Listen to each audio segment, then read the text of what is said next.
नमस्कार दोस्तों। मैं आपके सामने 2021 का करंट अफेयर्स लेकर आया हूँ। बीपीएससी में करंट अफेयर्स का वेटेज काफ़ी अच्छा होता है। करीब 30 क्वेश्चंस आपको हर साल डायरेक्ट करंट अफेयर्स से देखने को मिलेंगे। तो ऐसे में जो 2021 में जो भी इम्पॉर्टेंट टॉपिक होगा उसकी मैं वीडियो सीरीज़ बनाने जा रहा हूँ। तो ये पहला वीडियो है करंट अफेयर्स का। तो इसमें पहला जो टॉपिक है one sun one world one grid. 2018 में जब आईएसए इंटरनेशनल सोलर अलायंस का मीटिंग था, तो वहाँ पर पीएम मोदी ने इस चीज़ को कहा था, one sun one world one grid. ये चाइना का वन बेल्ट वन रोड का जो कॉन्सेप्ट है, उसी से मिलता जुलता इन्होंने ग्लोबल सोलर एनर्जी को एक दूसरे से इंटरकनेक्ट करने की बात की है पीएम मोदी ने।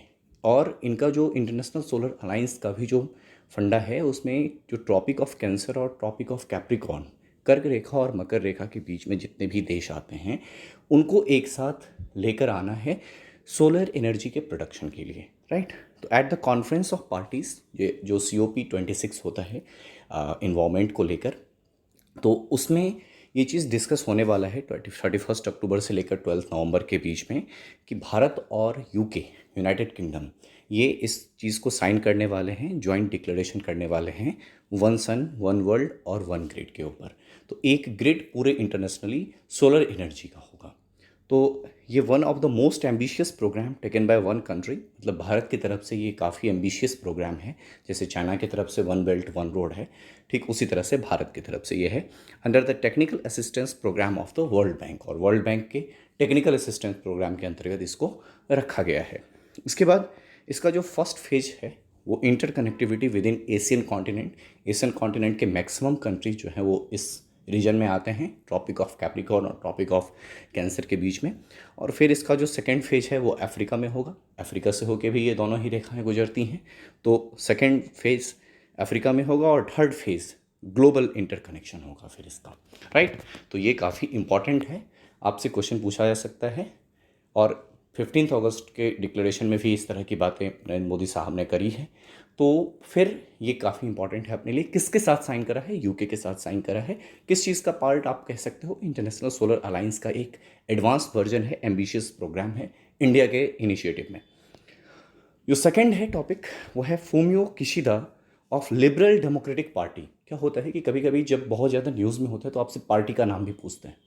जैसे एक बार 60 से 62 में ट्रंप के पार्टी का नाम पूछा था कि कौन सी पार्टी से हैं, तो फ्यूमियो किशिदा, ये जो योशिहिदे सुगा हैं उनको रिप्लेस करा है इन्होंने। केवल 1 साल के लिए बने थे शिंजो आबे के बाद ये, और अभी बन गए हैं फ्यूमियो किशिदा। तो नाम भी याद रखना है, जापान का न्यू पीएम फ्यूमियो किशिदा कौन सी पार्टी के हैं? लिबरल डेमोक्रेटिक पार्टी के हैं। इसके बाद 21st SCO समिट, संघाई कॉपरेशन ऑर्गेनाइजेशन है ये 21st समिट। इसका हेडक्वार्टर है बीजिंग, चाइना में। नाम है संघाई, संघाई भी चाइना की कंट्री है, यांगजे रिवर के ऊपर है संघाई। और इसका जो मीटिंग है वो सितंबर 2021 में दुशानबे, ताजिकिस्तान, ताजिकिस्तान का कैपिटल है दुशानबे, तो वहाँ हुआ था। तो ये आपको ध्यान रखना है कहाँ हुआ था। 21st SCO समिट 2021 में ही हुआ है। तो वो कहाँ हुआ था? Dushanbe, Tajikistan. और ये Iran has been accepted as the 9th full member of the organisation. तो अभी तक 8 मेंबर थे। कौन कौन से मेंबर थे? China, Russia, Tajikistan, Uzbekistan, Kazakhstan, Kyrgyzstan, India, Pakistan. ये 8 मेंबर थे। इंडिया और पाकिस्तान को ऐड किया गया 2017 में, उज़्बेकिस्तान को ऐड किया गया 2001 में। उससे पहले जब ये 1996 के आसपास इस कॉन्सेप्ट को बिल्ड किया गया था, तो संघाई 5 के नाम से किया गया था। 2001 में इसका नाम संघाई कॉपरेशन ऑर्गेनाइजेशन किया गया। तो संघाई 5 में थे चाइना, रसिया, ताजिकिस्तान, कजाकिस्तान और किर्गिस्तान। जो फोर्थ टॉपिक है वो है मित्र शक्ति मिलिट्री एक्सरसाइज। ये मित्र शक्ति इंडिया और श्रीलंका के बीच में है। तो आपको ये ध्यान रखना है कौन कौन सी, जैसे इंडिया और बांग्लादेश के बीच में है संप्रति, या इंडिया और चाइना के बीच में है hand in hand, Surya Kiran India और नेपाल के बीच में है। तो इस तरह के आपको मिलिट्री एक्सरसाइजेज ध्यान रखने हैं। मालाबार नेवी एक्सरसाइज है जो कि जिसमें क्वाड कंट्रीज़ हैं, इंडिया, जापान, ऑस्ट्रेलिया और USA.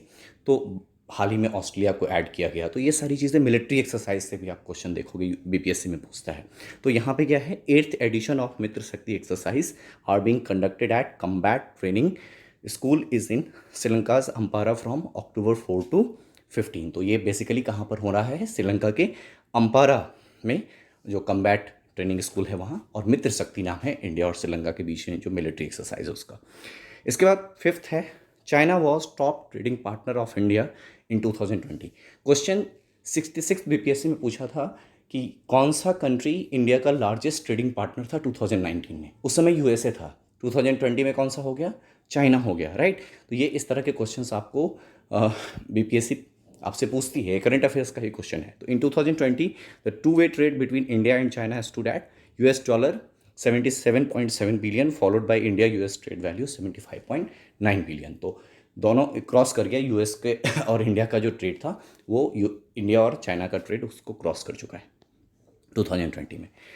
37th ASEAN summit 2021 will be held in Brunei Darussalam. तो आसियान से भी क्वेश्चन पूछता है, आसियान से भी क्वेश्चन पूछा था 66 बीपीएससी में अगर आप देखेंगे तो। It will be held in Brunei capital बंदर सेरी बेगावन। तो यहाँ पर ये इनका होगा ब्रुनेई के कैपिटल में 26 अक्टूबर से 28 अक्टूबर 2021 को ये समिट होने वाला है। अब यहाँ पर एक चीज़ और ध्यान रखिएगा कि आसियान में कौन कौन सी कंट्रीज़ हैं। तो पहले 5 कंट्री इनको फॉर्म करती हैं association of south east Asian nation को 1976 में। इंडोनेशिया, मलेशिया, थाईलैंड, सिंगापुर और फिलीपींस, ये 5 कंट्री इनिशियली फॉर्म करती है।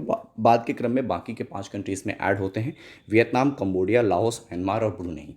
यही 10 कंट्री है जो साउथ ईस्ट एशिया में भी आती हैं। मतलब केवल ये 10 कंट्री मिलकर साउथ ईस्ट एशिया को फॉर्म करती हैं। उसके बाद 7th क्वेश्चन है शांति स्वरूप भटनागर प्राइज़ 2021। यहाँ से भी क्वेश्चन आया था 66 बीपीएससी में, राइट। तो शांति स्वरूप भटनागर में बायोलॉजिकल साइंस के लिए ध्यान रखिएगा डॉक्टर अमित सिंह और doctor Arun Kumar Shukla, chemical science के लिए डॉक्टर कनिष्का विश्वास और doctor T Govindaraja, engineering science के लिए doctor Debdeep Mukhopadhyay, medical science के लिए डॉक्टर जीमन पन्नी यमक्कल और doctor Rohit Srivastava, mathematical science के लिए डॉक्टर अनीस घोष और doctor Saket Saurabh, physical science के लिए डॉक्टर कनक शाह और अर्थ एटमॉस्फेयर ओशन और प्लानिटरी साइंस के लिए डॉक्टर विनय कुमार साइकिया। तो ये आपको अलग अलग ध्यान रखना है, बार बार इसका रिवीजन करते रहिए, क्योंकि पिछली बार पूछा था, व्यक्ति का नाम दिया था और फिर पूछा था कि उनको किस क्षेत्र में मिला है शांति स्वरूप भटनागर प्राइज़। इसके बाद Akash prime surface to air missile. तो सबसे पहले तो आकाश किस तरह की मिसाइल है, सरफेस टू एयर मिसाइल है, ये भी ध्यान रखना है। इसी का आकाश का ही एक नया वर्जन है आकाश प्राइम। तो DRDO tested a new version of the Akash missile Akash prime. तो नाम ध्यान रखना है आकाश प्राइम। ये आकाश प्राइम भी आपको एकदम से क्लिक करना चाहिए कि नया वर्जन, अगर सिंपल क्वेश्चन पूछा कि न्यू वर्जन ऑफ आकाश कौन सा लॉन्च किया गया है तो आकाश prime.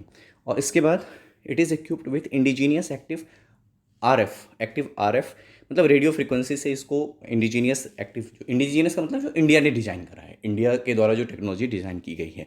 Sikar for improved accuracy, मतलब पहले से ज़्यादा एक्यूरेसी होगा इसमें, आकाश से ज़्यादा एक्यूरेसी होगा। Which makes sure that the target eight which the missile is fired is hit. मतलब पहले अगर आकाश से फायर करते थे तो अपने को ये पता नहीं होता था कि जो टारगेट हमने दिया है उसका अपने को रिस्पांस नहीं आता था कि हिट हुआ है या नहीं। इसमें रिस्पांस भी आ जाएगा कि वो हिट हुआ है या नहीं हुआ है, तो ज़्यादा एक्यूरेट है ये। इसके बाद integrated guided missile programme IGMTP का ही पार्ट है आकाश। आपको याद रखने के लिए पटना याद रखना है। P for Prithvi, A for Akash, T for Trishul, N for Nag और A फॉर अग्नि। पृथ्वी कैसा मिसाइल है, तो short range surface to air, short range कम रेंज का है, और Akash surface to air medium range, Trishul surface to air short range, Nag 3rd generation anti tank missile, और Agni ballistic missile है। ये सरफेस टू सरफेस, ये मीडियम रेंज और लॉन्ग रेंज के लिए भी है, इंटरकॉन्टिनेंटल रेंज के लिए भी है। अग्नि 5 एंड अग्नि 6 इज इंटरकॉन्टिनेंटल बैलिस्टिक मिसाइल, मतलब 5000 किलोमीटर से ज़्यादा का रेंज है अग्नि 5 और अग्नि 6 का, राइट। और इसी 5 को डेवलप करने का श्रेय जाता है डॉक्टर APJ अब्दुल कलाम को, इसलिए उनको कहा जाता है missile man of India, right. तो ये जो 1980s में इसको स्टार्ट किया गया था, तो वो स्टार्ट किसने किया था, किनके लीडरशिप में हुआ था, तो former president of India, former Bharat Ratna doctor APJ Abdul Kalam. 9th number is Facebook launch the largest creator education and enablement programme in India on September 30, 2021। तो ये क्वेश्चन काफ़ी इस तरह से पूछा जा सकता है कि which of the US company or which of the following popular company has launched creator education and enablement program in India? तो आंसर फेसबुक है, राइट. सो सितंबर 30 को ही लॉन्च किया है. It will provide an opportunity to content creators on its platform to learn earn and grow their communities. तो एक तरह से ये आप वहाँ से अर्न भी कर सकते हो, जैसे यूट्यूब में भी है वैसे ही फेसबुक ने भी इसको लॉन्च करा है. और इंडिया में चूँकि उसके काफ़ी सारे व्यूअर्स हैं, तो इसको एक तरह से मार्केट बेस्ड बनाने की कोशिश की गई है. इसके बाद जो आज का लास्ट है 10th टॉपिक है, Najla Bouden Romdhane has become the first female prime minister of Tunisia. Tunisia की ये पहली महिला प्राइम मिनिस्टर बनी है. तो सिंपल क्वेश्चन पूछा जा सकता है कि तुनीशिया की नई प्राइम मिनिस्टर कौन है, या तुनीशिया की फर्स्ट वुमेन प्राइम मिनिस्टर कौन है. तो नज़ीला बोर्डन रामधाने, राइट. सितंबर 2021 को ये बनी है. तुनीशिया अफ्रीका में है और इसका कैपिटल है तुनिस. करेंसी है यहाँ पे तुनिशियन दिनार. तो ये बेसिकली अफ्रीका के नॉर्दर्न पार्ट में तुनीशिया है, ठीक है. तो ये रहा आज का 10 इंपॉर्टेंट करंट अफेयर्स का टॉपिक. इसी तरह के करंट अफेयर्स के वीडियोस में लेकर आऊँगा. आप प्लीज़ मेरे चैनल को लाइक कीजिए, सब्सक्राइब कीजिए, शेयर कीजिए. प्रीलिम्स की तैयारी अच्छे से करते रहिए. Thank you so much.